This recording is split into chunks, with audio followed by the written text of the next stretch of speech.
Welcome to your Tuesday evening sports check, everyone. I'm Amajal Knowles. Topping sports is a throwback Tuesday, as today we celebrate one of, if not the greatest sporting achievements in the history of the Bahamas.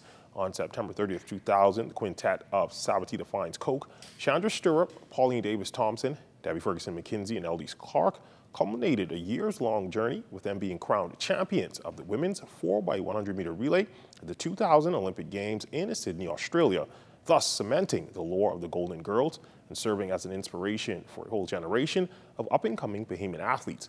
ZNS sports team was able to speak with Golden Girl Pauline Davis-Thompson, who reflected on the accomplishment. We inspire them because they now understand God gave all of us gifts and talents, yes? And because you come from a small island nation doesn't mean that he didn't give you gifts and talent.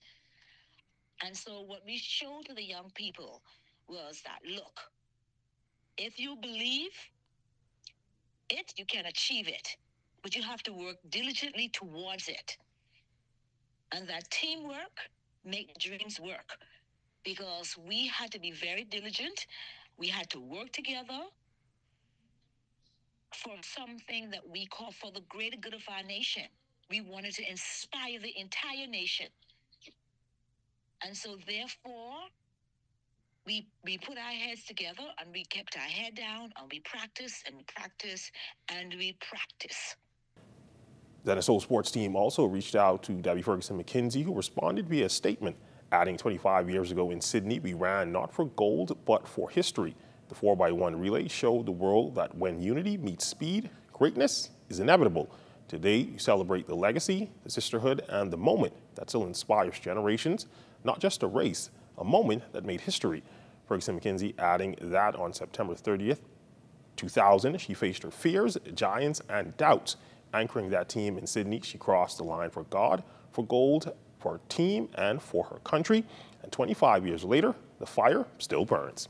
And fellow Golden Girl Eldise Clark in a Facebook post chimed in saying 25 years ago, winning a gold medal with her fellow Golden Girls in Sydney was an accomplishment that positively impacted her then and continues to fuel a pursuit of excellence in all that she does. Adding success is almost inevitable with the applied attributes of discipline, hard work, commitment, and passion, ending by saying to God be the glory for the athletic ability to compete, to represent the Bahamas, and hopefully to be a beacon of inspiration to our up-and-coming athletes. And switching gears to the baseball diamond, Team Bahamas looking to pick up its first win at the WSBC Pan Am qualifiers. Standing in their way would be the U.S. Virgin Islands. Our Northern Services reporter, Jay Philippe, gives us this update from Panama. In their second game of the tournament, Team Bahamas took on the U.S. Virgin Islands. After a very close start, Team Bahamas lost this game 7-2. So that was a game we were hoping to come out and win.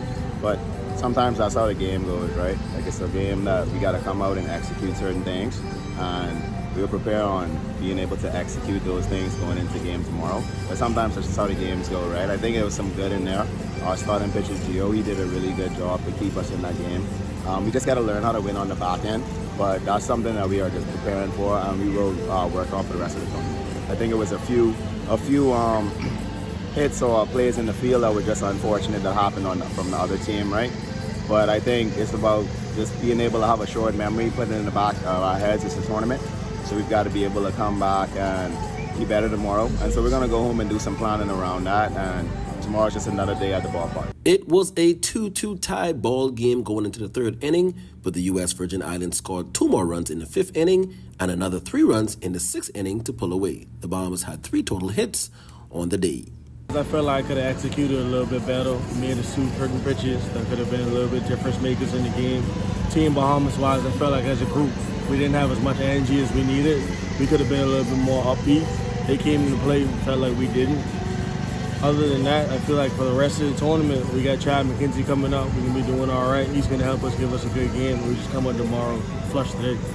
Up next, the Bahamas will take on Aruba, looking to secure their first win of the tournament. Reporting from Panama City for ZNS Total Sports, I'm Jay Philippe. And that's been a look at your sports on this Tuesday. I'm Amajal Knowles, signing out until tomorrow.